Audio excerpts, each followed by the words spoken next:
Selamat malam semuanya, kembali lagi bersama kami. Pada video kali ini kami akan mencoba memberikan jawaban atas pertanyaan apakah tablet bisa menggantikan laptop. Baik, teman-teman, pertama ini adalah daftar tablet yang saya punya seperti itu. Jadi saya menggunakan iPad mini dan Samsung Galaxy Tab A8 with S Pen. Jadi yang saya sampaikan ini nanti itu adalah berdasarkan pengalaman saya. Artinya mungkin teman-teman yang memiliki tablet mempunyai pengalaman yang berbeda, itu bisa jadi seperti itu. Oke. Kemudian ini yang akan saya ceritakan pengalaman saya, yaitu terkait tentang Office, presentasi, Zoom, Cloud, To-do list, browser, YouTube, dan multimedia. Tetapi memang di sini saya hanya memberikan intinya saja. Untuk yang lebih detail nanti silahkan teman-teman lihat di video yang lain. Dan linknya saya taruh di deskripsi. Baik teman-teman, kita langsung saja ke yang pertama, yaitu tentang Office di tablet. Nah, jadi menurut saya Office di tablet itu yang pertama adalah tidak lengkap. Kenapa tidak lengkap? Karena memang equation-nya tidak ada. Bisa sih, tetapi tidak disediakan format khusus seperti itu. Kemudian simbolnya juga susah ditemui. Kemudian page break ini ada sebenarnya, tetapi harus dalam versi yang berbayar. Kemudian yang kedua, itu tidak bisa membuka beberapa file secara bersamaan dengan menggunakan aplikasi yang sama. Kalau di komputer teman-teman mau buka Word sampai 5 tab gitu aman.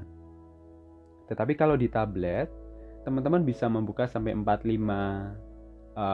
file Word, itu bisa, tetapi harus dengan aplikasi yang berbeda. Misal, yang pertama dengan menggunakan Microsoft Word, yang kedua menggunakan Office 365, yang ketiga menggunakan WPS Office, yang keempat menggunakan Polaris Office, dan yang kelima menggunakan aplikasi Office yang lain, seperti itu. Kemudian yang ketiga, Office di Word itu berbayar, khususnya bagi teman-teman yang memiliki tablet ukuran 10 inci ke atas. Nah, kalau di bawah itu 8 inci itu masih ada yang versi gratis. Kemudian teman-teman, kalau teman-teman bekerja di laptop, itu kan sering menggunakan Alt plus Tab, Windows plus panah kiri atau kanan. Nah, di tablet ini tidak bekerja. Jadi untuk dari Word gitu ya, kemudian Alt Tab ke Word yang lain atau ke browser yang lain, itu kan enak banget. Nah, di Tab itu nggak bisa. Jadi tidak bisa hemat waktu. Kemudian yang berikutnya, yang kelima, itu aplikasi pembuat daftar pustaka atau citasi, reference, itu tidak bisa. Jadi di tab kita tidak bisa menggunakan Mendeley dan kawan-kawannya itu. Kemudian berikutnya, ruler tidak ada. Ini khususnya di Microsoft Office ya. Kalau teman-teman install Polaris Office, install WPS Office, itu masih ada. Nah, nanti teman-teman silahkan cek di link di deskripsi, itu ada penjelasan untuk masing-masing office-nya. Kemudian namun demikian Office di tablet itu masih support semua file dokumen, artinya masih bisa untuk membuka Word, Excel, PDF itu masih bisa. Oke, ini Office teman-teman. Nah, gambarnya kira-kira seperti inilah tampilan Office di tablet ini di Microsoft Word ya, itu seperti ini. Kemudian presentasi. Oke teman-teman, sebagai mahasiswa, sebagai guru, sebagai dosen, sebagai teman-teman yang bekerja, itu mungkin teman-teman sering melakukan presentasi. Nah, melakukan presentasi biasanya itu dengan menghubungkan ke proyektor atau ke LCD TV, kan seperti itu. Kalau komputer tinggal colok aja pakai HDMI atau pakai VGA. Nah, di tablet pakai VGA atau HDMI itu bisa, tetapi hanya tablet seri tertentu saja. Umumnya banyak yang tidak bisa kalau pakai konektor dari USB Type-C ke VGA atau USB Type-C ke HDMI. Nah, tetapi memang kalau menggunakan WiFi itu bisa. Jadi kita bisa share screen dengan menggunakan WiFi yang sama, seperti itu. Kemudian Zoom. Nah, Zoom ini kan sering digunakan akhir-akhir ini karena memang kemarin pembelajaran daring, kemudian karena ada pandemi corona juga, jadi meeting via Zoom. Nah, tampilan Zoom di tablet itu mirip di HP teman-teman. Umumnya tidak bisa mengganti background. Mengganti background bisa, tetapi tablet dengan spesifikasi yang tinggi.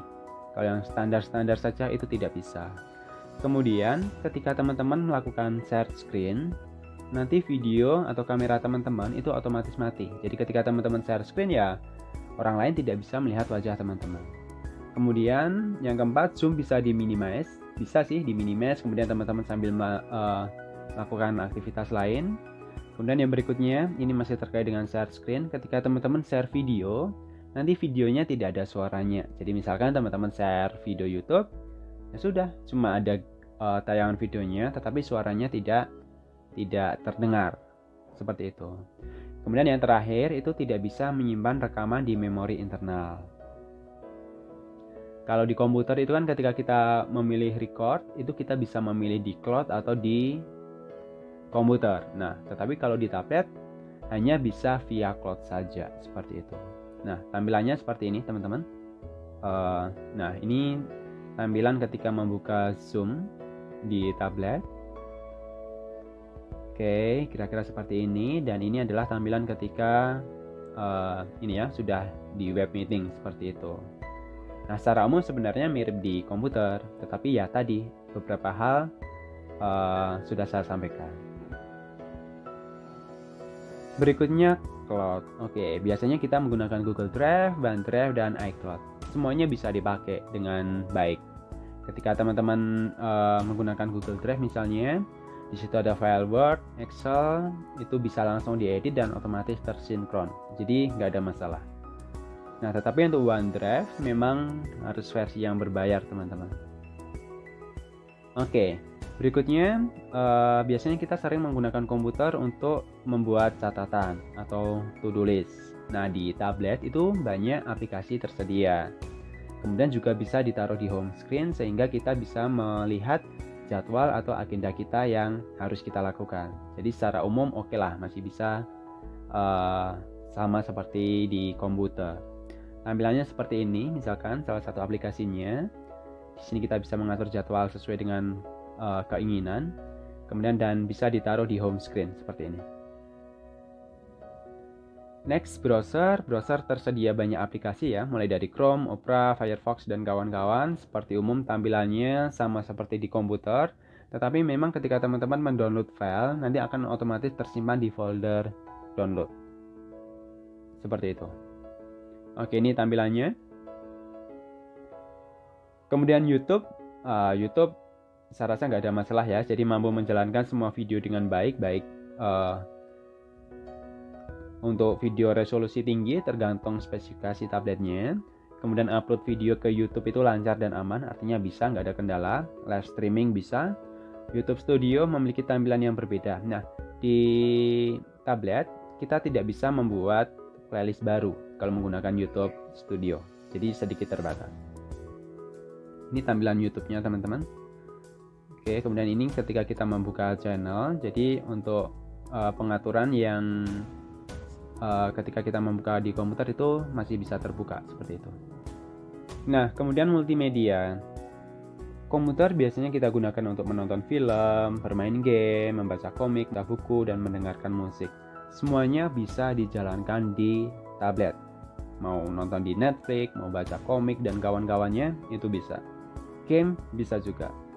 Seperti di komputer, semakin tinggi spesifikasi dari tablet, semakin bagus untuk ngegame dan kawan-kawannya, seperti itu. Oke, saya rasa ini teman-teman yang bisa saya sampaikan. Semoga bermanfaat. Sekali lagi, penjelasan detail mengenai masing-masing tadi bisa dicek di link video yang ada di deskripsi.